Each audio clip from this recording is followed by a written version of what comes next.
I had, I don't know if I want to call it an epiphany, but I had some thoughts. I had some things. I don't know how much they'll matter to my being or my practice, but it's just interesting to me. So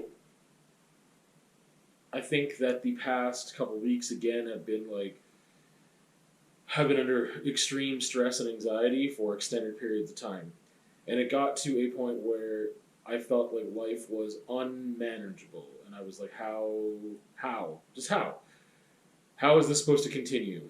And there are extreme circumstances. There's things that are going on that are just, again, one day, talking about those would be just really, I'd be able to get it off my chest to more than just a few people, you know?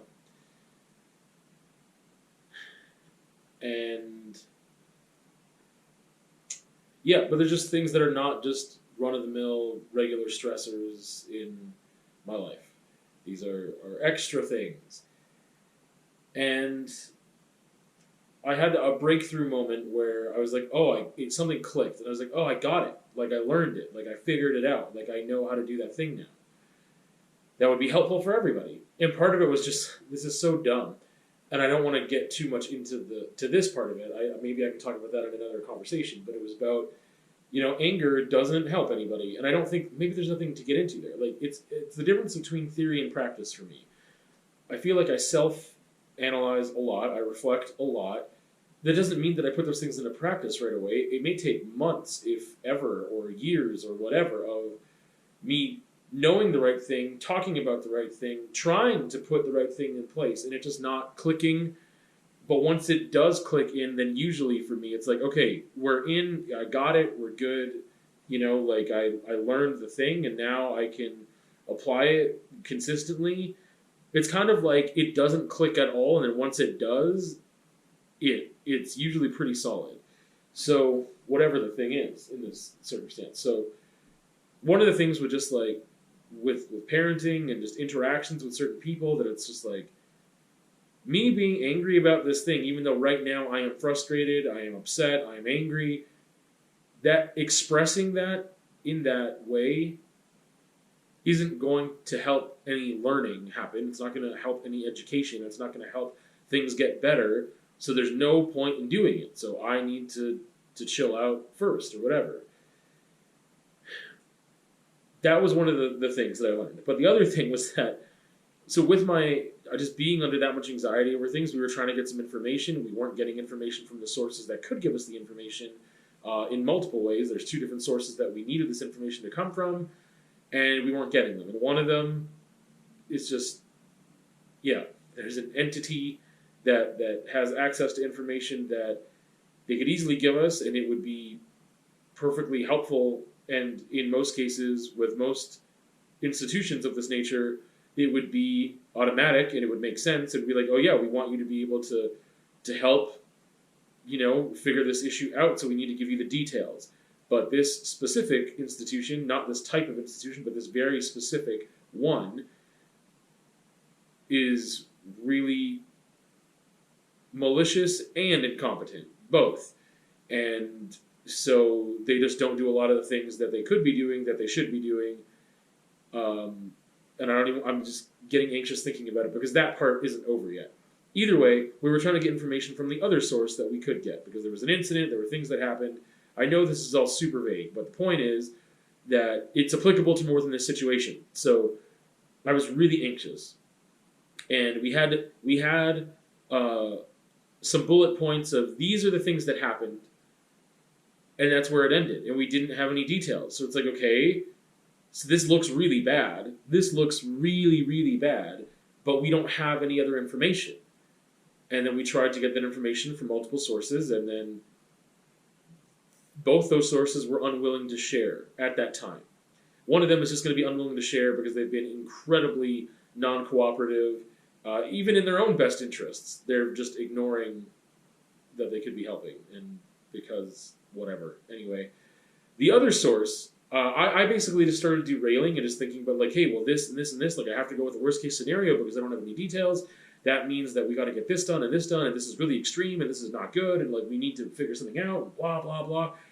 And it wasn't my anxiety per se that was letting everything. It wasn't like I thought this was more extreme than it was because of my anxiety. It's because we didn't have any information.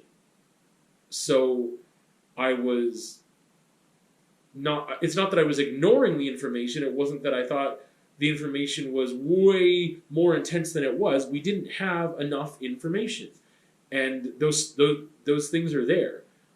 What I didn't do was give pause to say, okay, let's just wait a day, maybe 2 days, see if we can try to extract this information. I just didn't think that was possible. And with that institution, it is not possible. I mean, it's possible. It is possible, but there is no hope or faith or optimism there because they have shown continually that they will not do what is in the best interest of everyone involved. So that one's a lost cause. But the other thing seemed as though it was not going to be...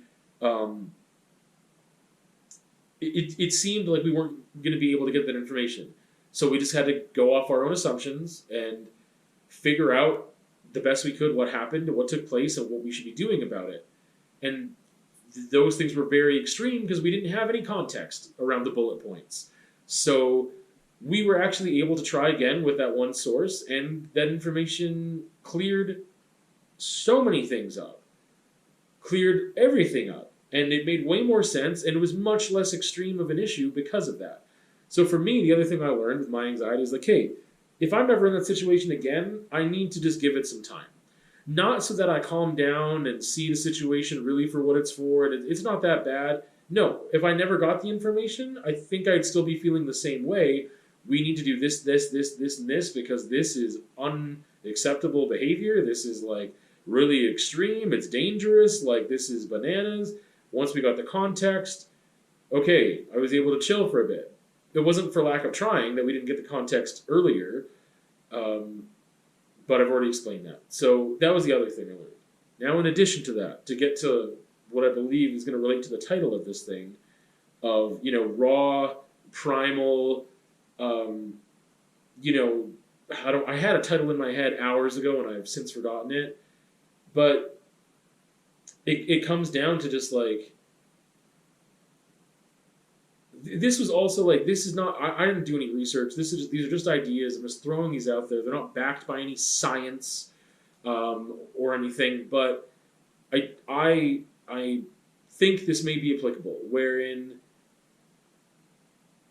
the human development as a whole isn't, like, we are not meant, specifically me, I am not meant, and I think it is reflective of a lot of people, if not all people, are meant to feel that amount of intense anxiety for that long. Period. I think that if we go back to like, oh, we got the amygdala and whatever else, and yes, someone like myself that has been said by people, medical professionals, etc., counselors as well, having general anxiety disorder, that yeah, it's heightened for me, for sure.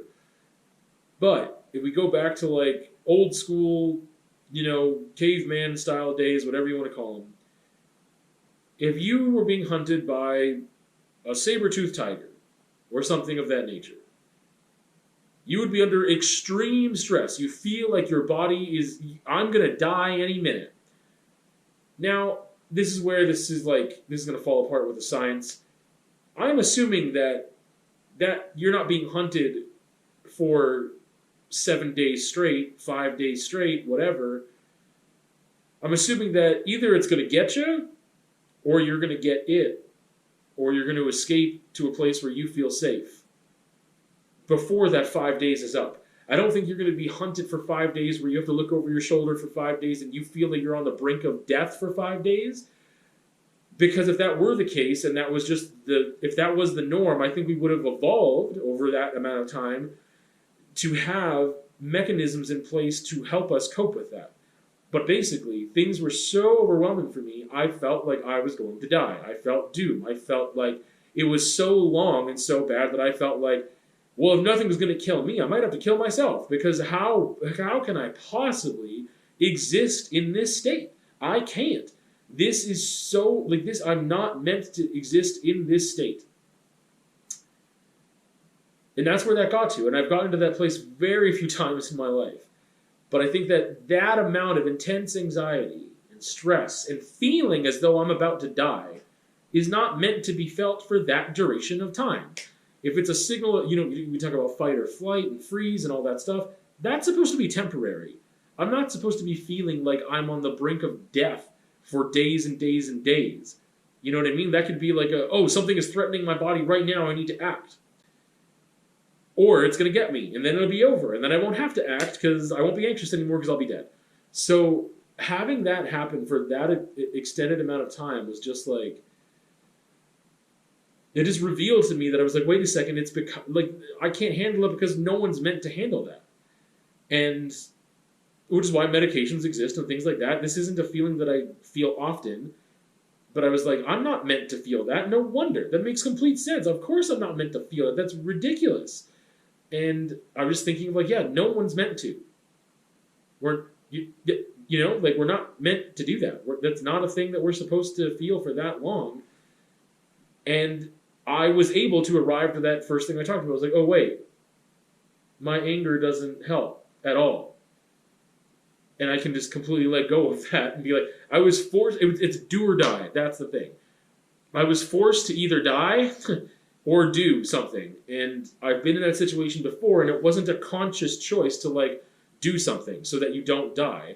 It was like, I mean, negative coping mechanisms abide when it's like, if I don't have enough positive things in place, if I don't have preventative measures.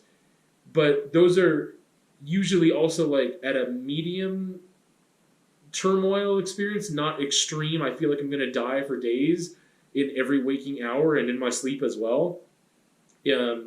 So when it gets to that point, which again, I could probably count on one hand how many times I've felt that way for that long.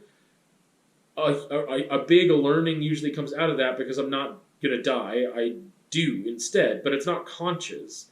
It's not like I need to figure this out because I can't handle this. It's like I've already tried to do what I can do, and I don't know what else I can do. And just like, no, it's not a super conscious thing. It is very much a subconscious action, and like it's my body saving itself because it's like if I don't do that, I'm going to die in one way or another. Because I feel like I'm going to die for that long, and yeah, I don't know. I kind of felt like I understood that there's a relationship here between these things, between having that feeling for such an extended period of time and that you've only got two options and it's do or die. And I felt like I was going to die for so long, and then my body, my brain, whatever, did. It did the do. I had a Mountain Dew, everybody. That's all you need. You need to drink Mountain Dew, and that's it. No, it did it. It did the thing, and I was like, oh, okay. And I was able to reframe, and I was able to act, and I was able to help myself and others because it clicked in, and I was like, I see, I got it. Okay, we're good. Anyway, that's what I learned about myself, and I think part of that is very applicable. I don't know what you do about it necessarily, but I just feel like culture, society, whatever, we are in a state where I think that there is a lot more anxiety, there's a lot more expectation, there's a lot more stuff that puts people into situations of such extreme stress. And again, mine is heightened. I don't think it's the average. But those things are there, and I don't think they were there before. We have not had time to catch up and evolve to a place where we can handle those things the same way. I mean, if you look at a rate of suicide, well, when did... you know what I mean? Like, I think now maybe the statistics, these things fluctuate a little bit. It's up, it's down, it's within these populations that are being targeted. It goes up because you feel like you have to do something or die, and you feel like you can't do anything, so you die. Because you feel like dying anyway, and you feel like everyone wants to kill you anyway, so then that's what happens. Like, it's a rough time to be alive.